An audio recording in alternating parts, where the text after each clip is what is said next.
Hi, my name is Gibson, and I'm the co-owner and creator of the Personal Development School. This is your daily breakthrough video, and in this video, I'm going to talk to you a little bit about why fearful avoidants often get into rebound relationships.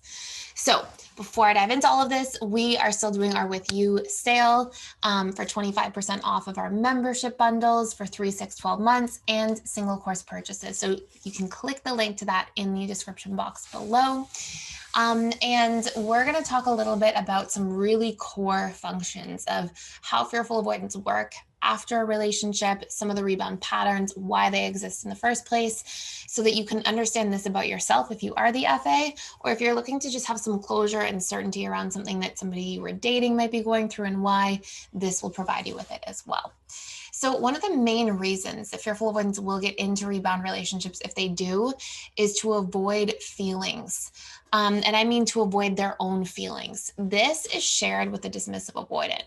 Both parties will often dive into things, creature comforts, to try to avoid some of their own emotions. And this is something we'll more often see for a fearful avoidant in the earlier stages of a relationship. So for example, when they are getting out and it's just been a very short period of time in between. So immediate rebound. Okay.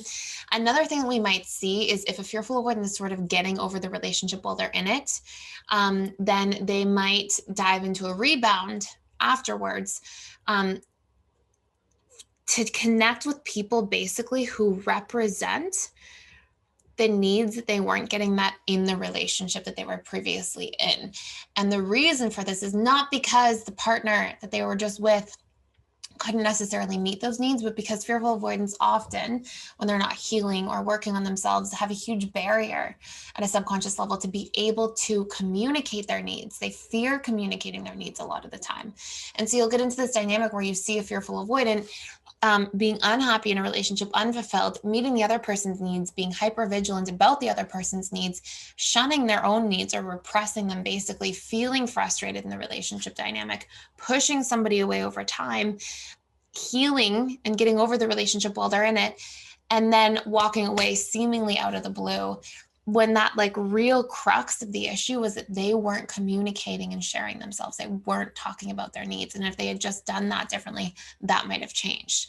So, fearful avoidants are interesting because sometimes they can go, it's sort of like they can go in different directions. And obviously that has a lot to do with it. They have a both anxious and avoidant side, but they can go into a dynamic where out of a relationship, they will go right into themselves and really hold back and retract and not want to get into another relationship, and actually stay very, very single for decades for some people who are fearful avoidant, 10 years. Sometimes it's just 2, 3, 4 years. Sometimes it's a year, but they can get really into that avoidant side in the relationship to themselves.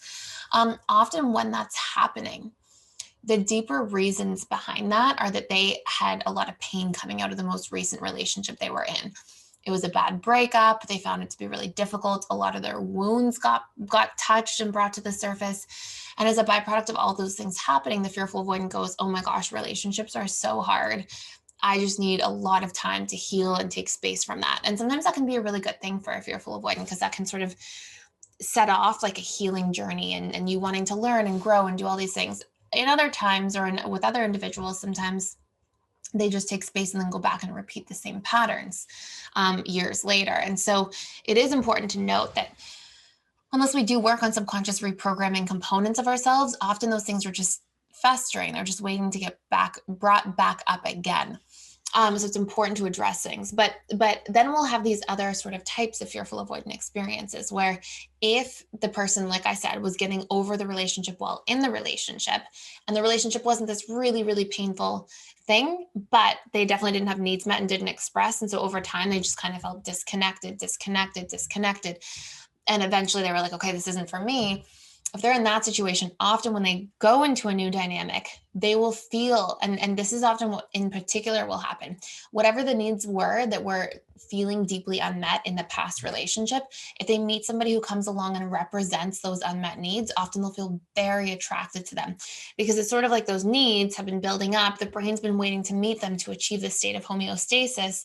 And it perceives lack of these needs. And then all of a sudden somebody represents that. And it's like, wow. And it's sort of like a magnet. And sometimes those relationships can become like a bit of a roller coaster quite quickly if they're on rebound sort of territory there. Other times, if a fearful avoidant is really working hard on themselves, they can break through the patterns and do the communicating. But I'll give you an example to be clear. Let's pretend, Bob is dating somebody, and let's pretend Bob gets out of the relationship. And in that relationship, he felt like he wasn't seen by his partner. And he felt this deep feeling of being unseen.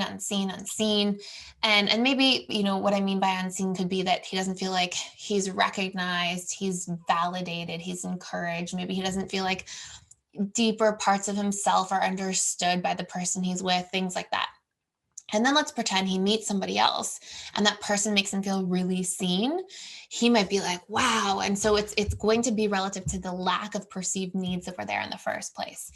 So that's one output. And then another output that's quite common is fearful avoidants can also get into a dynamic where if they had a painful breakup or the relationship wasn't going well, they deactivated, they pushed somebody away, and then somebody else came along, and that person who came along was, they were still hurting over the past breakup.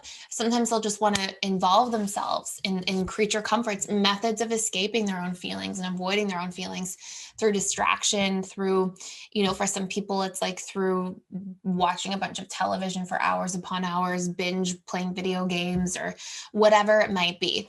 So this can be a method to escape a person's feelings to a certain degree. And often fearful avoidants won't necessarily know that 100% until sort of in hindsight, but this often does tend to take place as a rebound after a shorter relationship, as a general rule, or a relationship where there was less emotion involved.